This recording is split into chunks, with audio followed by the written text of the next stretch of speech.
Hi guys, here from Vienna. I'm at the OSCE headquarters. I'm calling for a new Austrian policy and a new OSCE policy.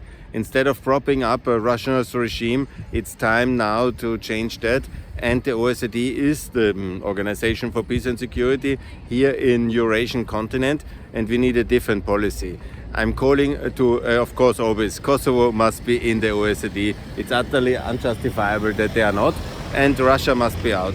But not just out, but we need now to give a status to the 41 successor nations of Russia, of ex-Russia, and they should be associated here as observer members and associated members as occupied nations. And this is the fact. They are occupied nations and they will be free. So these 41 new states should be then given this right here, and Austria should give them office space, recognize them as exile government of occupied nations like Tibet, and then also to give them access as associate member towards OSCE, so we can prepare already effectively the transition towards a new order in Eurasia. That means basically the breakup of Russia and potentially then China and India as well. No, India, sorry, Iran.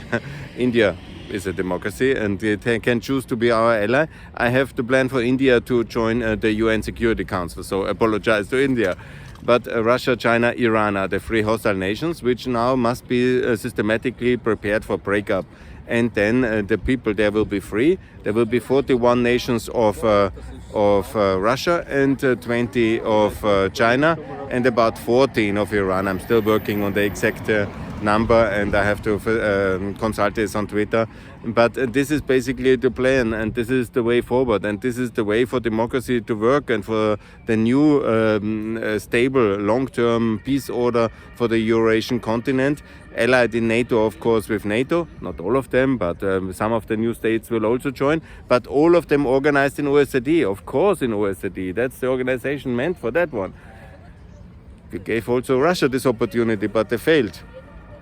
And the ex-nations of the Eurasian continent, they will all be able to welcome. And we should replace then the Shanghai organization, Shanghai Cooperation Council. We don't need it. That's just a failure that we didn't really offer enough countries the membership in OSCE. And all of the countries of what I call of course, India should be in OSCE. Of course, the ex-China, ex-Iran, and all the ex-Russian nations, and obviously also the association, the Middle East and Central Asia. They are ready, so it's quite logical. So we have been a bit lazy and we have waited, and then the Chinese took the agenda, and now we need to take the agenda back. And this is exactly the agenda for peace, security, prosperity for the Eurasian continent. And that's also clear what I want to stipulate as the Fellinger Doctrine.